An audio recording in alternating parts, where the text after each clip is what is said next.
শিৱসাগৰৰ লক্ষ্মীনাথ বেজবৰুৱা শিশু ভৱন প্ৰাথমিক বিদ্যালয়ৰ পিছতে আৰু এখন চৰকাৰী বিদ্যালয়ত ছাত্ৰ-ছাত্ৰীৰ নামভৰ্তিৰ বাবে দেখা গ'ল অভিভাৱকৰ দীঘলীয়া শাৰী। 1882 চনত স্থাপন কৰা PMশ্ৰী 1 নং টাউন প্ৰাথমিক বিদ্যালয়ত প্ৰাক-প্ৰাথমিক শ্ৰেণীত সন্তানৰ নামভৰ্তিৰ বাবে হেতা ওপৰা লগালে অভিভাৱকসকলে।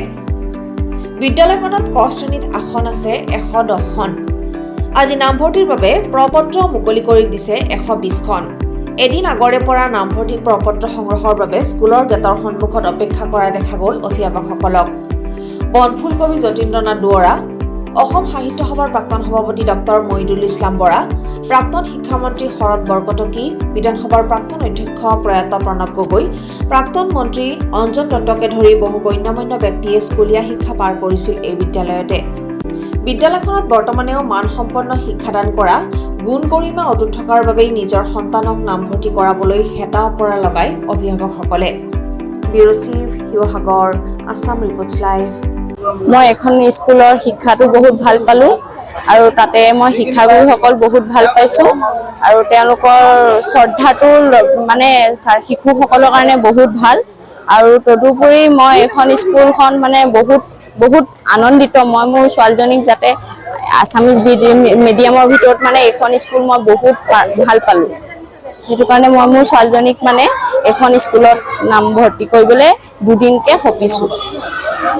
আচলতে এই পৰিৱেশটো এতিয়া নহয়, বহু বছৰৰ পৰা এই পৰিৱেশটো বিৰাজমান হৈ আছে আৰু বিদ্যালয়খন প্ৰায় 45 বছৰীয়া এখন বিদ্যালয়। ইয়াৰ গৰিমা আছে, ঐতিহ্য আছে আৰু ঐতিহ্য গৰিমাৰ প্ৰতি অভিভাৱকৰ গভীৰ আস্থা আছে, বিশ্বাস আছে আৰু প্ৰতিগৰাকী অভিভাৱকে বিচাৰে যে মই নিজৰ সন্তানক এখন অসমীয়া মাধ্যমৰ বিদ্যালয়ত পঢ়াম। কিন্তু এই অসমীয়া মাধ্যমৰ বিদ্যালয়ত প্ৰকৃততে আচলতে শিক্ষা ব্যৱস্থা কেনেকুৱা বা সেই সুবিধাখিনি বা অভিভাৱকৰ যে মনৰ আকাংক্ষা পূৰ কৰিব পাৰিছে নাই। কিন্তু আমি সুখী যে আমাৰ বিদ্যালয়খনে PMশ্ৰী 1 নং টাউন প্ৰাথমিক বিদ্যালয় অভিভাৱকৰ সেই মনৰ যি আশা বা সপোন, সেই সপোন আচলতে বাস্তৱ কৰাৰ ক্ষেত্ৰত যথেষ্টখিনি কাম কৰিছে বা সেইবাবে বিদ্যালয়খনৰ প্ৰতি আজিও অভিভাৱকৰ আস্থা আৰু বিশ্বাস বৃদ্ধি পাই আছে। আমি দেখিছোঁ যে আজি আমি 110খন আসনৰ বাবে 120খন প্ৰপত্ৰ প্ৰদান কৰিছোঁ আৰু কালি ঠিক বিয়লি ভাগৰ পৰা ইয়াত যথেষ্ট আচলতে অভিভাৱক শাৰী পাইছে, দীঘলীয়া শাৰী।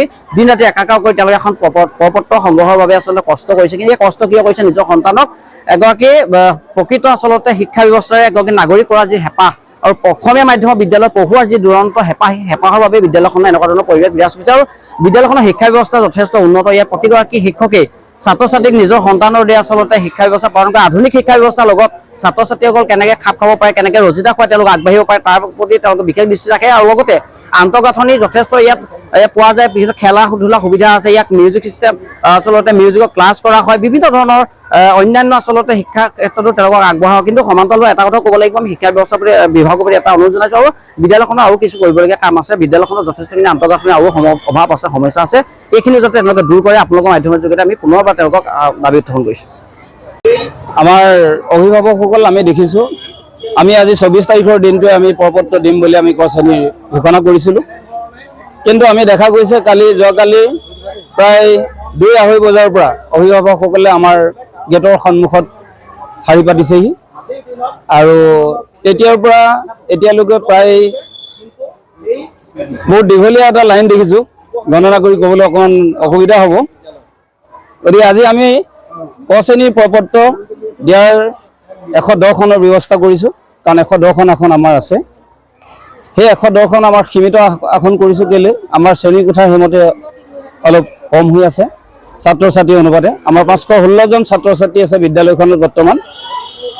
গতিকে আমাৰ অভিভাৱকসকলে যোৱাকালিৰ পৰা যিখিনি তেখেতলোকে সন্তানৰ বাবে অশেষ কষ্ট কৰি গোটেই ৰাতি ইয়াত কটালে, তাৰ বাবে মই অভিভাৱকসকলক মোৰ তৰফৰ পৰা PMশ্ৰী 1 নং টাউন প্ৰাথমিক বিদ্যালয়ৰ সমূহ শিক্ষয়িত্ৰীৰ তৰফৰ পৰা মই প্ৰধান হিচাপে ক্ষমা প্ৰাৰ্থনা মাগিছোঁ। কাৰণ আপোনালোকৰ সন্তানটিৰ পঢ়াবৰ বাবে এই বিদ্যালয়খন চিলেক্ট কৰি লৈছে। আপোনালোকে নিশ্চয় আমাক মনিটৰ কৰি আছে।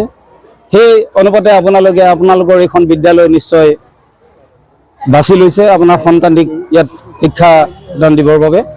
আৰু আমাৰ এই বিদ্যালয়খনি আমি যেতিয়াৰ পৰা PMশ্ৰী পাইছোঁ, PMশ্ৰী পোৱাৰ আগতো আমি সুনাম অৰ্জন কৰি আহিছোঁ আৰু এতিয়া বৰ্তমান আমি PMশ্ৰী আঁচনি যিমান আমি সুবিধা পাইছোঁ, এইখিনি আপোনাক মুহূৰ্তত ক'বলৈ অলপ অসুবিধা হ'ব। যথেষ্ট আমি সুবিধা পাইছোঁ, খুব সুখী আমি ছাত্ৰ ছাত্ৰীসকলক দিবৰ বাবে আপোনালোকে দেখিছে যিখন বিদ্যালয়ত আগতে এইবিলাক আপোনালোকে দেখা নাছিলে।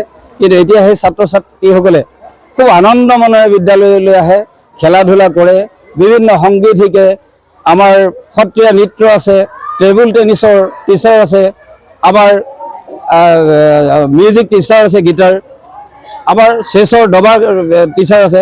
এই সকলোবিলাক সুবিধা আমাৰ কেন্দ্ৰীয় চৰকাৰৰ পৰা আমি বৰ্তমান পাইছোঁ। সেয়েহে মই যথেষ্ট সুখী, কেন্দ্ৰীয় চৰকাৰক মই অশেষ ধন্যবাদ জনাইছোঁ। আগলৈকে যাতে আমি আৰু সুবিধা পাম, কণ কণ ছাত্ৰ ছাত্ৰীসকলক গুণগত মান দি আমি যাতে আৰু আগুৱাই লৈ যাব পাৰোঁ, তাৰে কামনা কৰি মই চমু বক্তব্য সামৰণি মাৰিছোঁ।